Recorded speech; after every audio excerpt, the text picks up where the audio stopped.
walang kalagayan, siguruhin natin. Alam niyo, kagaya sa nangyari ngayon, no? Andyan ka ating mga kababayan kahit walang ayuda. Anong ibig sabihin niya? Isabay pa natin yung mga survey na nagsipagkabas natin na nakikita natin na lahat kami sa PDP Laban ay pasok sa survey. Yan ang totoong survey. Yan ang totoong survey. Kaming siya sa PDP Laban ay pasok sa Magic 12. Anong indicator? Anong explanation yan? Anong explanation bakit yan?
Maraming salamat.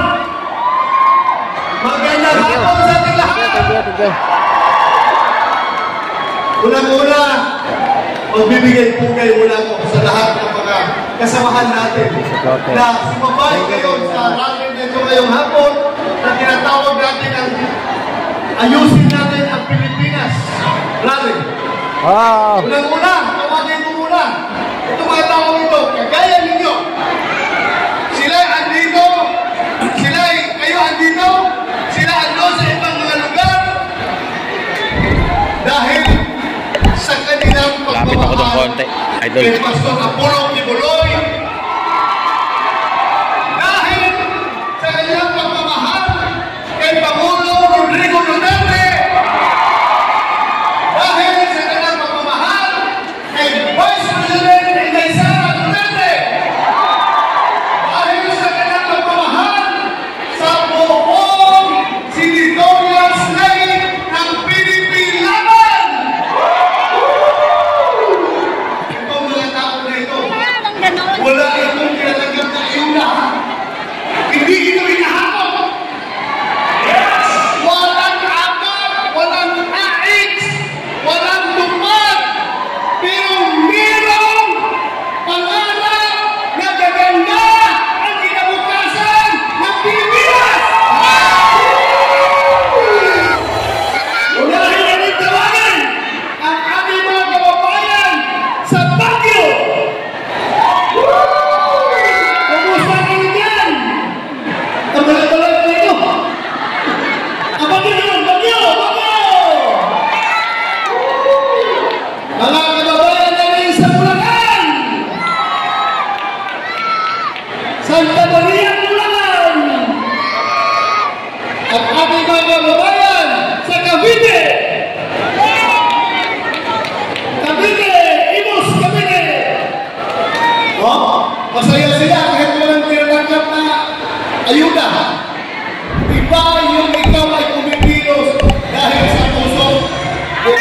Galing sa puso yan! Ang ating mga kababayan sa Cainta, Rizal!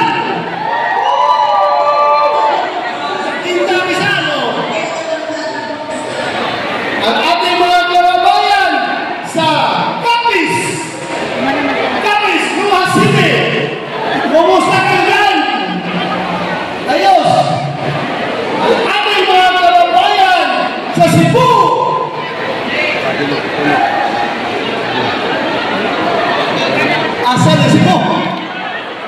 Yun! Ang ating mga kababayan sa adusan! Malayo-layo yung signal. Ako meron ba? Meron pa rin. Andyan pa rin sila. Ang ating mga kababayan sa Ilang, Davao City. Naghahanda ay! Oy! Naamoy na akad niya? Wala no! Pure heart yan, pure heart. Pure heart. Yung heart ni Senator Bongo. Pure heart yan, nandito sila. Dahil sa puso talaga. Ang ating mga kababayan sa Talubo, Davao City. Yun, nadami nila o. Ang dami.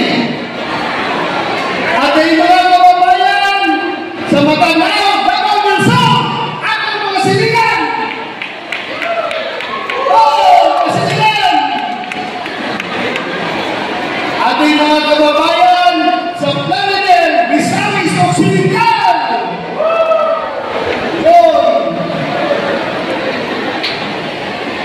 Ewan ko lang kung may linya ito kayo, ha? Misamis Occidental, oh. Ang dami. Ang ating mga kababayan sa Turil, Davao City. Technical problem. Anyway, meron pa rin tayo dyan sa Davao de Oro. Mga kababayan natin sa Davao de Oro. And of course, ang ating mga kababayan dito sa Calamba, Laguna.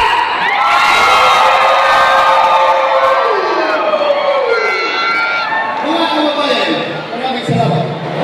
Hindi ko na hahabaan yung ating panagalitan. Basta ako, gusto ko lang talagang siguruhin natin. Alam niyo, kagaya sa nangyari ngayon, no? Andyan ka ating mga kababayan kahit walang ayuda.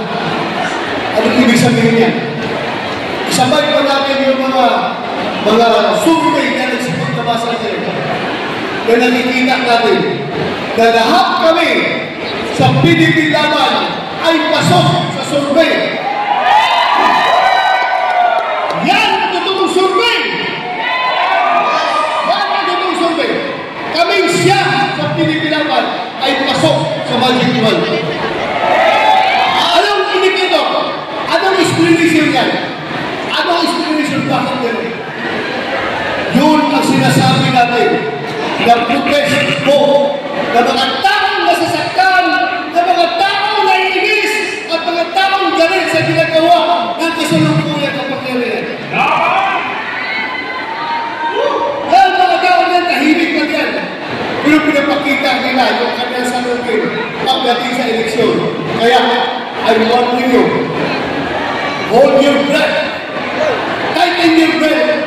Pagdating sa eleksyon, sasabihin ko sa inyo, magugulat na lang lahat.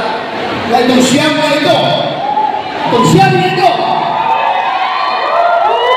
at itong Jimmy Bundok, James Crowley, itong Malasakit, Senator Bongo, Jenny Hidlo, at itong Raul Lambino, Congressman Duterte Napolita, o sa natin pinakamamahal na si Pastor Apollo Kimanao, si Atty. Vic Rodriguez,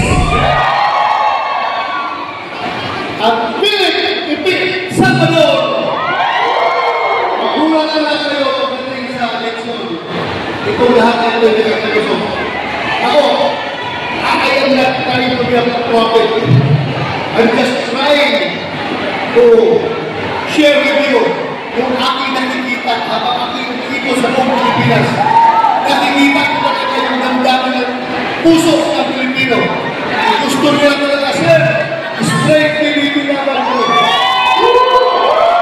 Yun lang yung nagsasalita. Pero yung matahimik, ayaw salita. O sabi nila, pakita na lang ito, sir, sa magiging resulta ng halalan. Tingnan nyo yung kung kalalabasan yan. Kaya, sana tayo, huwag tayo mawala ng pag-asa. Bakit pa rin tayo, kumbati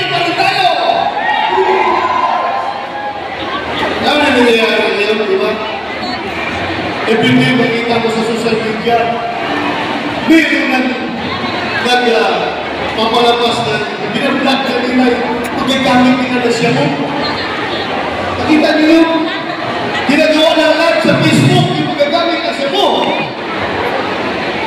Ang masakit nito mga tao na ito. Pakiramdam nila, ito na ang new normal. Normal ang nagagamit ka na siya mo. Normal lang na pagmamayabong mo sa buong mundo na ikaw isang drug user. Bakit? Ano na nangyari sa utak ng ating mga kababayan? Hahayaan ba natin na magiging ganito na lang palagi? Kaya tayo dito dahil nga sabi natin, ayusin natin ang ating bayan rally. Yan ang punto sa rally na ito. Ang mahirap dyan, yung ating mga anak, kabataan natin, wala tayong punto sa kanila. Sila sige-scan sa social media. At nakikita nila itong mga adik ng mga organizasyon na pinag-propose yung kanilang illegal activity. Ano isipin ng kabataan? Ay, normal pala. Ay, sikat ka pala. Kung gagamit ka na siya mo, kikita ka pa. Dahil ginagawa mong content sa iyong vlog yung kaya gamit na siya mo. Kawawa. Kawawa ang kabataan. Kawawa ang Pilipinas. Kaya huwag natin kayaan. Alam nyo, itong line-up na itong siyam na pinipilaman, wala dito kahit isa kung magkamit na siya mo ay kakaseryo! Ako'y magpapamintay kung mayroong isa dito na kung magkamit na siya mo o kahit anong klaseng drug. Ito mga tao natin malinis talaga ay kakaseryo. Kaya tulungan natin ito sila dahil sila ay magiging team na tagapaglinis ng ating bayan. Tutulong sila sa ating kampanya laban sa dito. Siguro mahaba na ang sinasabi. Marami akong gusto isumpong sa inyo. Pero, sige na lang, next meeting natin, habaan natin ang ipinagdalita. Kaganda na lang ako siguro. Alam nyo, sa Dr. J.B. Gundo, professional singer yan. Si Bato, professional boxer. Dati, boxer lang. Pero, pilitin pa rin kumanda para sumaya naman kayo. Wala na lang kayong ayuda. Wala kayong nagkakakap. Tapos, wala pa kayong marinig ng entertainment. Nag-entertain ko. Katahan ko kayo kahit na yabang yung tingog ko. Nakanta ko. Okay. Masaya ka mo word. Lyrics. Lyrics. Sabi.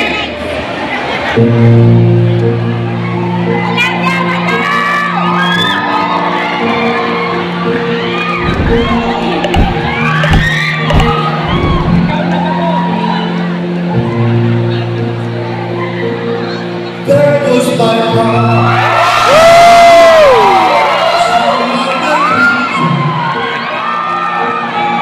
Losing my sleep. This one now. There goes my mind.